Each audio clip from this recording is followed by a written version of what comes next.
খোকার উক্তি জবর যুক্তি। কবি ভবানী প্রসাদ মজুমদার।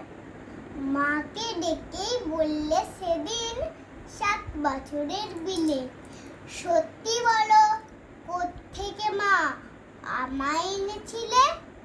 মুচকি হেসেই মা বললেন, চড়ক পুজোর দিনে নিউ মার্কেট থেকেই তোকে এনেছিলাম কিনে। বললে বিলে চড়ক পুজোয়? ঠিক ধরেছি আমি, বুদ্ধি আমার আছে, যতই করি মা বাঁদরামি। ছি ছি, এতই কৃপণ তুমি? চৈত্র মাসের ছেলে, সস্তা দামের রিডাক ফ্যানে আনলে কিনা ছেলে?